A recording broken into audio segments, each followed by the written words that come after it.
This is a true crime in real time update from True Crime Today and the Hidden Killers podcast. I'm Tony Brueski. The air seemed heavier in California this week, weighed down by a decision Governor Gavin Newsom wasn't ready to make. The Menendez brothers, Erik and Lyle, once the faces of brutal patricide, had become something else entirely, a symbol of a justice system that might have missed the mark. Newsom's announcement to delay clemency decisions sent ripples through legal circles and true crime enthusiasts alike.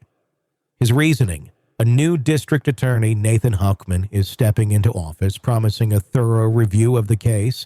This wasn't just about the Menendez brothers anymore. It was about justice, public perception, and the truth. It's hard to ignore the spectacle surrounding the Menendez case, a narrative burned into the public consciousness since that August night in 1989 when Jose and Kitty Menendez were found shot to death in their Beverly Hills mansion. Over the years, this story transformed from one of greed and gruesome violence to one of possible survival and alleged abuse. Now, more than 30 years later, the question isn't just about what happened in that den, but why? And maybe more critically, what should happen now? The timing of Newsom's decision couldn't be more delicate. Outgoing District Attorney George Gascon has been vocal in his support for the brothers' clemency, citing their decades of rehabilitation and the emergence of new evidence. He had even filed a request to resentence Erik and Lyle to 50 years to life, which, if granted, could make them eligible for parole. Gascon painted a picture of the Menendez brothers not as cold-blooded killers, but as men who had endured unfathomable abuse, a lens through which he believes their actions should be reconsidered. Yet, this wasn't enough to sway Newsom. Instead, the governor deferred to Hochman, the DA-elect whose tough-on-crime campaign struck a chord with Los Angeles voters weary of Gascon's reform-heavy approach. Hochman's statement about his intentions came with the weight of a prosecutor's precision. He promised a rigorous analysis, leaving no document unturned. Trial transcripts, confidential prison files, and volumes of exhibits. Hochman's pledge to include all voices from prosecutors to victim family members signaled a stark contrast to the outgoing DA's swift advocacy. It wasn't a dismissal of the brothers' claims, but a recalibration, a methodical pause to sift through decades of legal and emotional sediment. While the political chess game unfolded in Los Angeles, the brothers remained behind bars, their fates intertwined with the justice system's unpredictable nature. Their case, once relegated to the annals of infamous crimes, has regained cultural traction thanks to Netflix's Monsters, the Lyle and Erik Menendez story. The series has stirred the pot, bringing new eyes to the case and reigniting debates about the justice they received or didn't. One piece of evidence in particular has shifted public sentiment. A letter Erik wrote to his cousin before the murders detailing years of alleged sexual abuse at the hands of their father, Jose. The letter reads like a plea, haunting in its simplicity, now a cornerstone of their habeas corpus petition filed last year.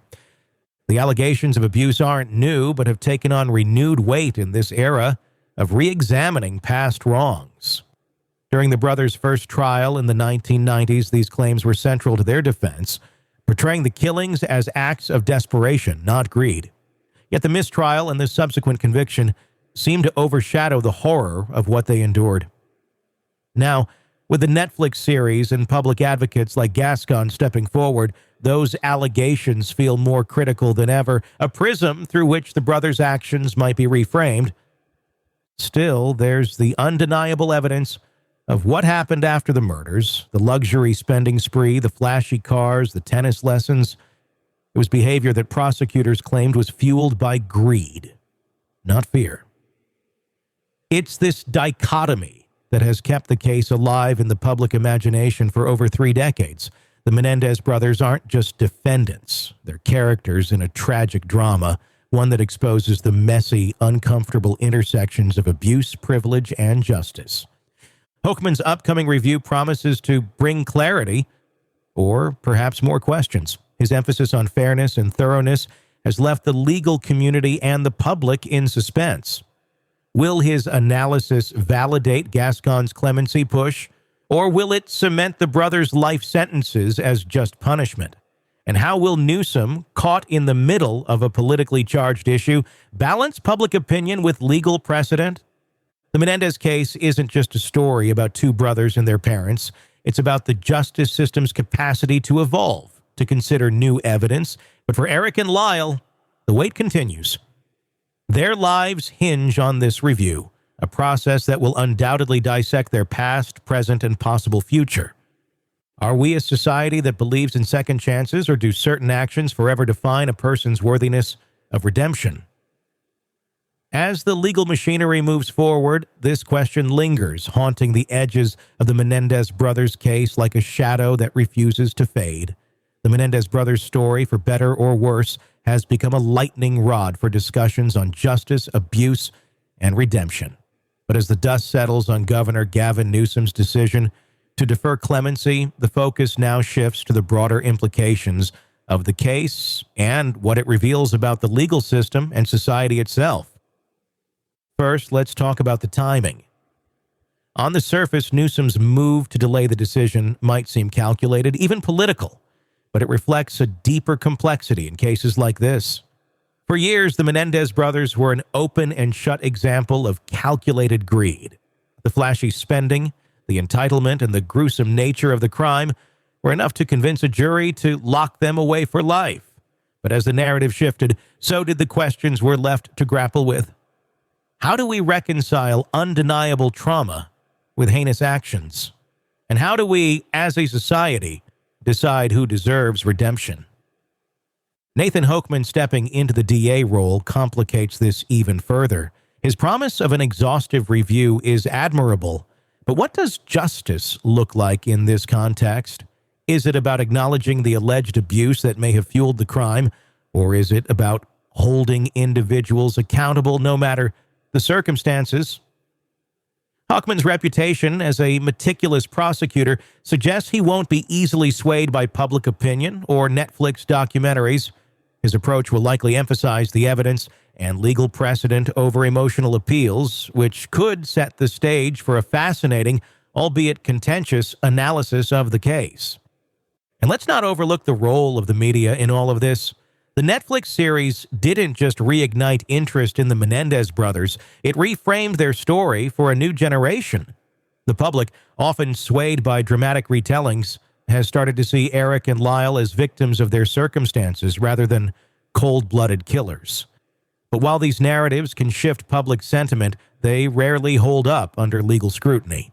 The justice system isn't a Netflix pitch meeting. It's an intricate web of facts, laws, and procedures that don't always align neatly with what feels fair.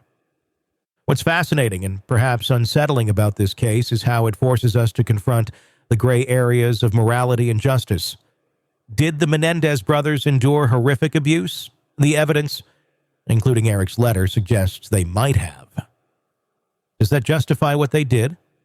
That's a harder question to answer, but the real issue here isn't just about the brothers.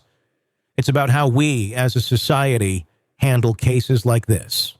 Do we lean into compassion, acknowledging the long-term impacts of trauma, or do we prioritize accountability, no matter how nuanced the circumstances? If nothing else, this case is a litmus test for the justice system's ability to adapt.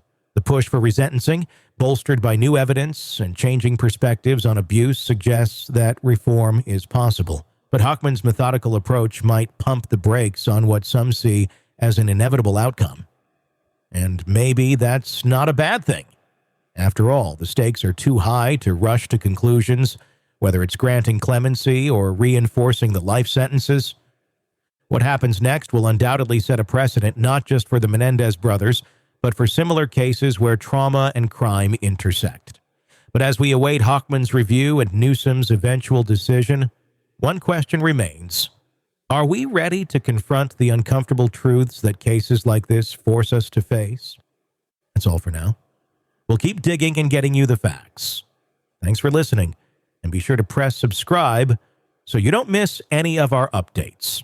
In a world where the darkest secrets lie just beneath the surface, They said it was an accident, but the evidence says otherwise. where hidden killers roam unnoticed in the shadows. I think you would definitely be looking at a blend of toxic, very bad narcissistic personality traits, and they will be vengeful and possibly resort to violence. Join Tony Brueski as he uncovers the truth behind the most chilling cases. They said it was an accident, but the evidence clearly says otherwise. Each episode, we dig deep into the minds of those who commit the unthinkable. To your point on narcissism, he thinks in his own mind how witty he is. Yeah. But he lost that jury. I was done with him in 2 minutes. From unsolved mysteries to infamous crimes. Geez, you've just talked about how you've taught yourself how to do everything under the sun. I bet you did a YouTube video, how to best kill somebody with a knife. Hidden Killers with Tony Brueski takes you where few dare to go. How does someone with such a dark secret go unnoticed for so long? With multiple new episodes every single day. We're not just telling stories, we're seeking justice. Listen now on Apple Podcasts or wherever you get your podcasts. Just search for Hidden Killers with Tony Brueski.